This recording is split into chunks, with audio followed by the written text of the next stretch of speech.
Irmãos e irmãs, vamos a mais um momento da liturgia da palavra que eu transmito sempre nos meus endereços digitais, nas minhas mídias na internet, @Paulo Roberto Maciel 6 no Instagram, @Paulo Roberto Maciel 7919 no YouTube. Temos o blog com muito texto e muita imagem, muitas explicações sobre a palavra de Deus e também notícias em geral. repórterpaulomaciel.blogspot.com. Eu transmito aqui de forma antecipada a liturgia da Igreja Católica Apostólica Romana. Acompanhe! Neste vídeo, a liturgia referente ao dia 18 de julho de 2026, sábado, 15ª semana do Tempo Comum, no ano litúrgico A. A cor dos paramentos litúrgicos é verde. No rito temos a missa à escolha. Atenção, presidente de celebração, a missa pode ser em homenagem a Nossa Senhora, se for no sábado, ou seja, antes do período vespertino. Depois do período vespertino, a liturgia passa a ser a dominical. A primeira leitura é a leitura da profecia de Miqueias, capítulo 2, versículos do 1º ao 5º. Ai dos que tramam a iniquidade e se ocupam de maldades ainda em seus leitos. Ao amanhecer do dia, executam tudo que está em poder de suas mãos. Cobiçam campos e tomam-nos com violência, cobiçam casas e roubam-nas. Oprimem o dono e sua casa, o proprietário e seus bens. Isto diz o Senhor: eis que tenciono enviar sobre esta geração perversa uma desgraça de onde não livrareis vossos pescoços. Não podereis andar de cabeça erguida, porque serão tempos desastrosos.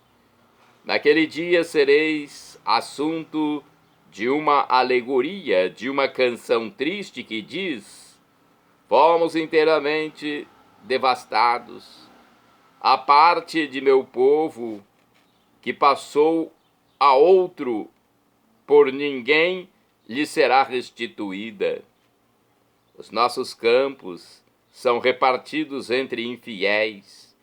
Por isso não terão na Assembleia do Senhor, retificando, por isso não terás na Assembleia do Senhor quem meça com cordel as porções consignadas por sorte. Palavra do Senhor, graças a Deus. Agora é o Salmo responsorial. Vamos ao Salmo que é cantado, né? Eu vou cantar apenas o refrão. É o Salmo número 9b, ou 10º, se for na Bíblia de Jerusalém. 9b na Vulgata. Versículos 1º ao 2º, 3º ao 5º, 7º ao 8º, 14, refrão 12b. O Senhor não se esquece do clamor dos aflitos. O Senhor não se esquece do clamor dos aflitos. Ó Senhor, por que ficais assim tão longe? E no tempo da aflição vos escondeis enquanto o pecador se ensoberbece, o pobre sofre e cai no laço do malvado. O Senhor não se esquece do clamor dos seus aflitos. O ímpio se gloria em seus excessos, blasfema o avarento e vos despreza. Em seu orgulho ele diz: não há castigo, Deus não existe, é isto mesmo que ele pensa. O Senhor não se esquece do clamor dos aflitos. Só a maldade e violência em sua boca, em sua língua. Só mentira e falsidade. Arma emboscadas nas saídas das aldeias. Mata inocentes em lugares escondidos. O Senhor não se esquece do clamor dos aflitos. Vós, porém, vedes a dor e o sofrimento. Vós olhais e tomais tudo em vossas mãos. A vós, o pobre, se abandona confiante. Sois dos órfãos vigilante e protetor. O Senhor não esquece do clamor dos aflitos. Repitamos, o Senhor não se esquece do clamor dos aflitos. Vamos agora ao Evangelho. Vamos aclamá-lo e depois proclamá-lo. Evangelho de Jesus Cristo segundo São Mateus, capítulo 12, versículos do 14 ao 21. Aleluia, aleluia, aleluia, aleluia, aleluia. Aleluia, aleluia, aleluia, aleluia, aleluia. Em Cristo Deus reconciliou consigo mesmo a humanidade e a nós Ele entregou esta reconciliação. E a nós Ele entregou esta reconciliação. Aleluia, aleluia, aleluia, aleluia, aleluia, aleluia, aleluia, aleluia, aleluia, aleluia. O Senhor esteja convosco, Ele está no meio de nós. Proclamação do Evangelho de Jesus Cristo segundo São Mateus. Glória a vós, Senhor. Pelo sinal da Santa Cruz, purificai, Senhor, minha mente, meus lábios e meu coração, para acolher vossa palavra e que ela produza bons frutos na minha vida. Naquele tempo, os fariseus saíram e fizeram um plano para matar Jesus.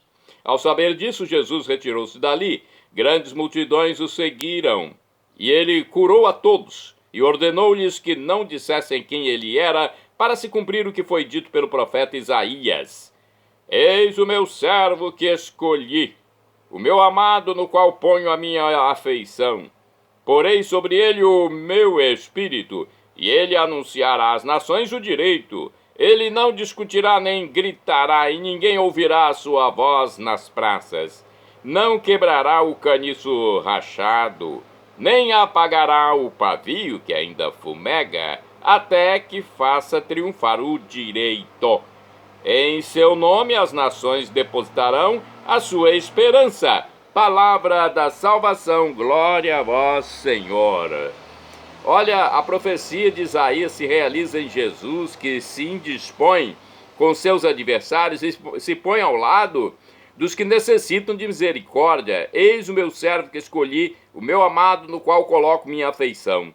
Olhemos para o jeito de Jesus e compreendamos sua predileção pelos pobres, doentes e todos os que estão à margem da vida.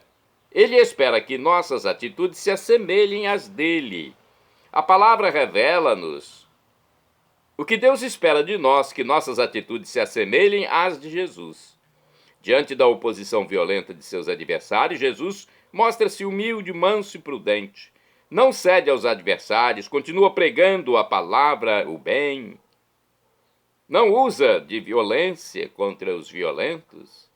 Por isso o evangelista diz que ele é o Salvador prometido, é paciente, tolerante, não reage aos insultos e aos golpes. Mas sua vitória é certa e ele será a esperança de salvação para todos. No livro Palavra e Vida, sobre Mateus capítulo 12, versículos do 14 ao 21, temos a seguinte explicação. Atenção, eu vou passar para vocês mais uma interpretação. No Evangelho aparece a determinação dos fariseus de acabar com Jesus. Mas Jesus segue firme, inacessível ao desalento. Quando outros pensam na maneira como o vão matar, ele prossegue curando a todos, atendendo aos mais fracos, fazendo com que o direito e a justiça triunfem e defendendo os direitos dos últimos, dos que não têm nada. Atualmente temos de render graças a Jesus por sua obstinação em ser fiel à sua missão, apesar de todos os pesares. Porque por isso mesmo transformou-se em nossa esperança e nossa salvação.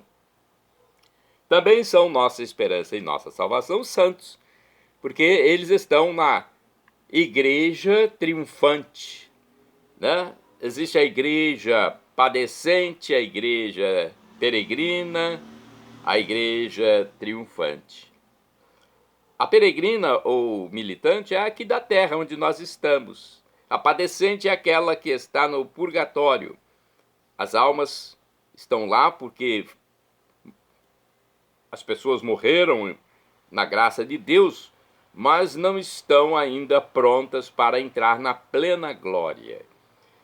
E a igreja triunfante já está no céu, São santos os mártires porque morreram em Cristo Jesus e estão na plena graça de Deus.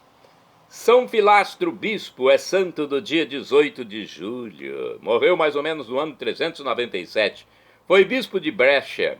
Uniu-se a Santo Ambrósio e Santo Agostinho no combate contra o arianismo. Santo Arnolfo Bispo é santo do dia 18 de julho. Morreu em 640. Foi eleito bispo de Metz. Renunciou ao cargo para levar vida eremítica, ou seja, viver isolado, rezando, se dirigindo a Deus pelas pessoas, rezando pela pacificação, pela salvação de almas. Chegou a ser conselheiro do rei da Austrásia, Dagoberto I, quem mandou construir a Basílica de Saint-Denis. Santa Teodósia é do dia 18 de julho. Ela foi uma religiosa e mártir do século VIII. Padeceu o martírio em Constantinopla por opor-se à destruição de uma antiga imagem de Cristo que o imperador Leão III, o Exáurico, tinha mandado remover da porta de bronze do seu palácio. São Frederico é do dia 18 de julho. Frederico de Utrecht, bispo. Morreu em 838, foi bispo de Utrecht, na Holanda, e exímio conhecedor das Sagradas Escrituras, consagrou-se à evangelização dos frísios. São Bruno é santo do dia 18 de julho, foi bispo e morreu em 1123, trabalhou e sofreu muito pela restauração da igreja, sendo por isso perseguido e obrigado a abandonar a diocese de Senni, refugiando-se em Monte Cassino, na Itália. São Simão de Lipnica é santo do dia 18 de julho. Foi um presbítero, ou seja, padre, sacerdote. Morreu em 1482. Simão de Lipnica foi pregador franciscano devoto do nome de Jesus. Morreu em Cracóvia, na Polônia, contagiado pelas vítimas de uma epidemia das quais cuidava. São Bartolomeu dos Mártires é santo do dia 18 de julho. Foi bispo e morreu em 1590. Bartolomeu dos Mártires foi frade dominicano, eleito arcebispo de Braga. Após intensa atividade apostólica, renunciou ao episcopado para retomar a vida de simples religioso.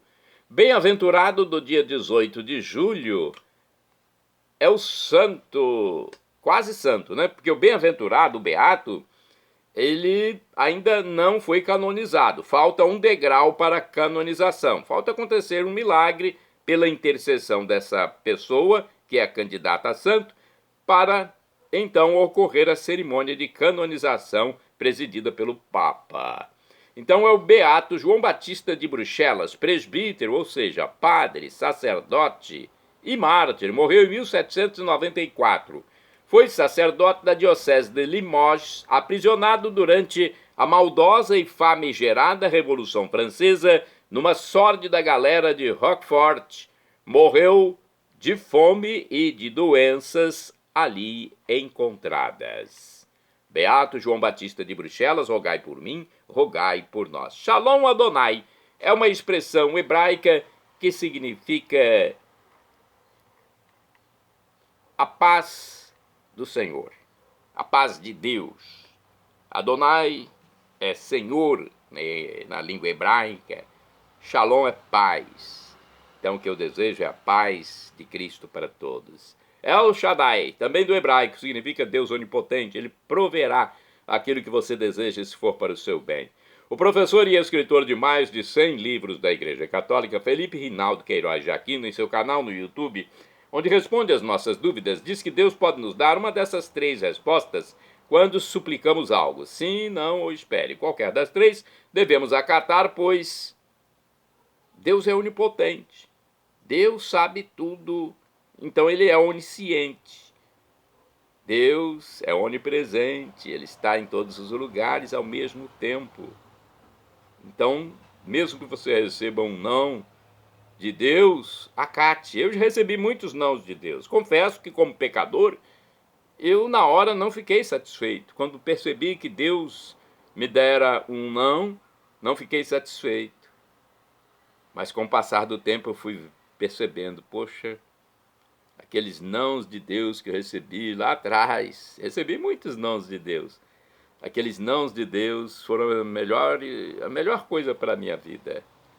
Se eu não tivesse recebido os nãos de Deus lá atrás, hoje eu não estaria mais aqui para passar a palavra do Evangelho, para salvar almas, evangelizar. Então, nós como pecadores não percebemos. Até o nosso pai, nossa mãe aqui na terra dão um não para os filhos quando percebem que é o melhor. E eles são errantes, hein, nossos pais. Imagine Deus quando dá um não, ele que é onisciente, que sabe tudo, é perfeito. O não de Deus é perfeito para a nossa vida. E agora eu clamo Maranatá, como dizemos nós católicos. Ou Maranata é como dizem nossos irmãos das comunidades evangélicas ou protestantes. Não importa, a pronúncia e o significado é o mesmo. Vinde, Senhor Jesus. Um dia ele voltará e será o juízo final. Esteja preparado, seja batizado, arrependa-se dos seus pecados para não morrer em pecado grave e perder a vida eterna, né? Você num pecado grave sem se arrepender. E crê em Jesus como Deus, como de fato ele é no mistério da Santíssima Trindade. O Pai, o Criador, né? Pai, o Criador, o Filho, Jesus Cristo, o Redentor, o Espírito Santo, nosso Consolador. 3 pessoas numa só divindade. É algo que não devemos procurar entender. É um mistério e é de Deus. Nós somos seres humanos, criaturas. Perdão, Senhor, pelos meus pecados passados, presentes, futuros, físicos e espirituais. Pecados do pensamento, palavras, atos, omissões, e me dê a vida eterna. Meu Jesus, eu quero a vida eterna convosco. Meu Jesus. Acesse Paulo Roberto Maciel, @Paulo Roberto Maciel, 7919 YouTube. @Paulo Roberto Maciel 6 Instagram. Blog repórterpaulomaciel.blogspot.com. Que Deus o abençoe. Arrependa-se enquanto é tempo, converta-se. Estamos na Igreja de Cristo, a Igreja Católica Apostólica Romana.